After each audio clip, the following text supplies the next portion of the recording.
आवाज जनतेचा, लढा सर्वसामान्य जनतेच्या न्याय व हक्कांसाठी।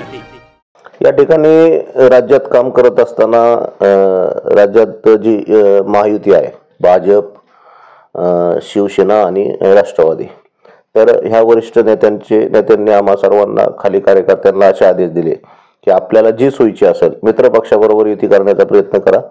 मित्रपक्षाबरोबर युती करून प्लस होत असेल तर तसं पहा। जर तुम्हाला स्थानिकला काही अडचणी असल्या तर तुम्ही सेपरेट, जरी तुम्हाला कॉन्फिडन्स असेल तर तुम्ही सेपरेट पॅनल केला तरी चालतंय। त्यामुळे वरतून आम्हाला स्थानिक सिच्युएशन बघून निर्णय घेण्यास मोकळीक दिलेली आहे। नाही, राजकीय संघर्ष वगैरे काय नाही। माझं सुरुवातीच्या कालावधीमध्ये राष्ट्रवादी, अजितदादा गट आणि आमची शिवसेना असं एकत्रीकरण करण्याचा प्रयत्न केला, परंतु त्या ठिकाणी मी एकत्रीकरणाचा प्रयत्न करत असताना मला एक लक्षात आलं की राष्ट्रवादीमध्ये जे नेते आहेत आज स्थानिक लेवलचे, त्यांचं एकमत नाही आहे आणि एकमत लवकर होत नाही आणि त्यांनाच जागा माझ्या हिशोबाने जास्तीच्या पाहिजे होत्या। एक 25 जागा त्यांनाच हव्या होत्या, 22चा पॅनल, आणि मग माझ्या भरोशावर जे नवीन उमेदवार बसलेत यांना मी कुठं बसवायचं। त्यामुळं मी सेपरेट पॅनल करण्याचा निर्णय घेतला। अगोदर राष्ट्रवादीसाठी पॉझिटिव्ह होता, आता सेपरेट पॅनल झालेला आहे।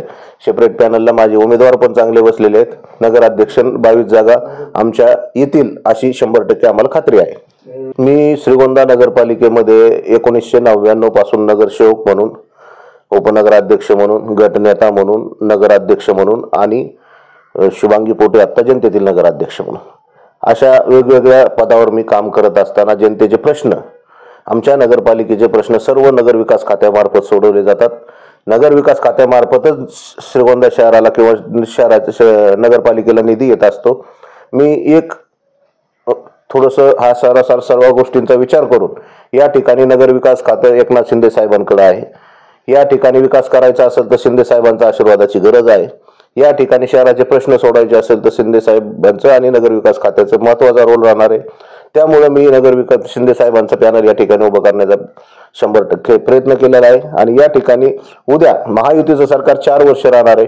उद्या जनतेने आम्हाला विश्वास टाकला आणि जनतेने आम्हाला निवडून दिलं तर आम्हाला जर विरोधात राहून प्रश्न सुटत नसतील तर कशासाठी इलेक्शन करायचे। त्यामुळे सत्तेत जायचं आणि शहराचा विकास चांगल्या पद्धतीने, उद्या आम्ही फार सांगत नाही की बारामती करू वगैरे, परंतु श्रीगोंदा नगरपालिका ही नगर जिल्ह्यामध्ये 1 नंबरची दर्जेदार काम करणारी नगरपालिका ठरेल असा माझा विश्वास आहे। आता भारतीय जनता पार्टी या ठिकाणी पॅनल झालेला आहे, राष्ट्रवादी काँग्रेसचा पॅनल झाला आहे, आघाडीचा पॅनल झाला आहे। मी एवढे 20-25 वर्ष काम करत असताना या ठिकाणी निश्चितपणे ज्यांना वाटतं या ठिकाणी की शुभांगी पोटे नगराध्यक्ष व्हावे, मनोहरदादाला मदत करावी, असे माझे वैयक्तिक रिलेशन, पार्टी विरहित रिलेशन फार आहेत। त्यामुळे मला समोरच्या पार्टीत एक व्यक्ती म्हणून जर मदत करीत असतील तर मला माझीच मदत करतायत, त्यामुळे मला मदत घ्यायला अडचण नाही। नवनवीन घडामोडी आणि सत्य बातमी पाहण्यासाठी आजच आमच्या YouTube चॅनलला सबस्क्राइब करा, शेअर करा आणि लाईक नक्की करा।